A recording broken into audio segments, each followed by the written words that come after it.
এখন ৪ মাস পর আপনি শারীরিক এবং মানসিকভাবে কেমন আছেন? প্রস্রাবের তো ডেইলি মনে হয় ৩০ বারের মতো। জি, ওই জায়গায় চলিয়ে আছে ৫-৪ বারে।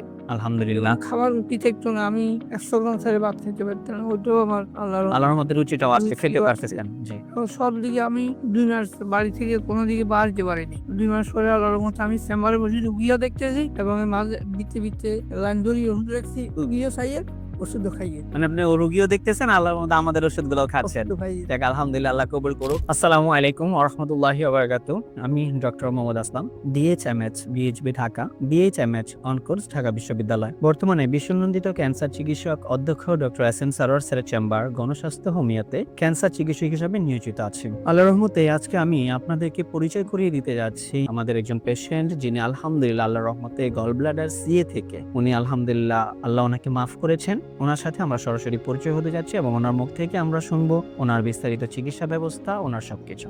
আসসালামু আলাইকুম, কেমন আছেন আপনি? ভালো আছে। স্যার, নাম জানি কি আপনার? মানিকাল চক্রবর্তী। স্যার, আপনার বাবার নাম কি? আমার বাবার নাম হরিপদ চক্রবর্তী। হরিপদ চক্রবর্তী। আপনার মায়ের নাম? কুমোদিনী চক্রবর্তী। কুমুদিনী চক্রবর্তী। আচ্ছা স্যার, আপনি যে গ্রামটাতে আছেন, গ্রামের নামটা কি স্যার? আমার গ্রামের নাম হলো মোহাম্মদপুর। ইউনিয়ন? ইউনিয়ন ৪ নম্বর রামনগর ইউনিয়ন। ৪ নম্বর রামনগর ইউনিয়ন। থানা? দাগন ভুইয়া। দাগনভূঞা থানা। আর জেলা? ফেলিং। ফেনী জেলাতে আছে। স্যার, আপনি সর্বপ্রথম কি সমস্যা হয়েছিল স্যার? আমি একটু আগে বলি যে আপনি কিসে যেন আছেন, কি পেশায় আছেন স্যার আপনি? আমি একটা পুলিশ চিকিৎসক হিসেবে আছে দেশে। পুলিশ চিকিৎসক হিসাবে দেশে আছেন? দেশে আছে অনেক দিন কিন্তু প্র্যাকটিস করি। জি। 1976 এর থেকে আমি প্র্যাকটিস করতেছেন? হ্যাঁ। আচ্ছা আচ্ছা। তো আমার হঠাৎ করেই সকালবেলায় আমার বুকে ব্যথা ছিল, পরে আসতে পারে পেটে যাওয়ার পরে আমি ওষুধ ইঞ্জেকশন যাই দিছি হয়নি, লগে লগে বাড়ি আমি সিটি স্ক্যান করাচ্ছি, আলট্রা করাচ্ছি, এগুলা করার পরে দেখা যাচ্ছে কিছু কয় না। যখন ঢাকাতে আসলাম পরে ডাক্তার দেখালেও ক্যান্সার, ওরা বলছে যে ক্যান্সার। তখন বলছি যে অপারেশন করতে হবে। তখন আমি বললাম যে কি অপারেশন করবেন, এখানে তো 3টা লেয়ার, আপনি যে অপারেশন করবেন আমাকে, আমার পেটের সামনে হলো পাতলা, 2 নম্বর হলো আমার ডায়াবেটিস, সব গুণে আছে। এখন আমি কতটুকু শিওর আমি যে ভালো বলে সেটা বলতে পারবো না। আচ্ছা আচ্ছা। বললেন আমি তো বলুন অপারেশন করে কার্ডিওলজি না বই থাকবো, কিছুদিন গেলে ধরবো হসা দিলে কইবেন থেরাপি দাও। অনেক সময় থেরাপি দিতে থেরাপি টানা লাগু রুগী মরে যায়। হ্যাঁ হ্যাঁ।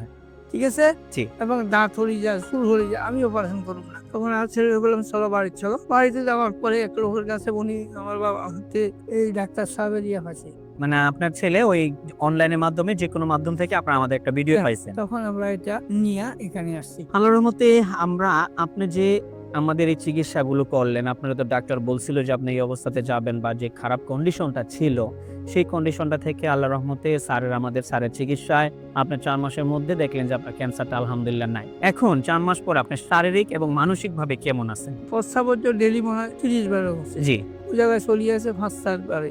আলহামদুলিল্লাহ। খাবার রুচি থাকতো না। আমি ১০০ গ্রাম ছেড়ে ভাত খেতে পারতাম না। ওইটাও আমার আল্লাহর রহমতে রুচিটাও আজকে খেতে রুচিও পারতেছেন। জি। তো সব দিকে আমি ২ মাস বাড়ি থেকে কোনো দিকে বাড়তে পারিনি। ২ মাস পরে আল্লাহর রহমতে আমি চেম্বারে বসে রুগীও দেখতেছি এবং এর মাঝে ভিত্তি লাইন ধরিয়ে ওষুধ রাখছি। রুগীও খাইয়ে ওষুধও খাইয়ে। মানে আপনি রোগীও দেখতেছেন, আল্লাহর রহমতে আমাদের ওষুধগুলোও খাচ্ছেন। ওষুধও খাইয়ে। যাক আলহামদুলিল্লাহ, আল্লাহ কবুল করুক। আলহামদুলিল্লাহ, আমরা ওনার জন্য সর্বোচ্চ দীর্ঘায়ু কামনা করি। আল্লাহ তাআলা ওনাকে যেমন আজকে মাফ করছেন, ওনাকে যাতে মৃত্যুর আগ পর্যন্ত আল্লাহ অন্তত সমস্ত প্রকার রোগ থেকে, অন্তত ক্যান্সার থেকে যাতে মুক্ত রাখেন, আমরা সেই আশায় আছি।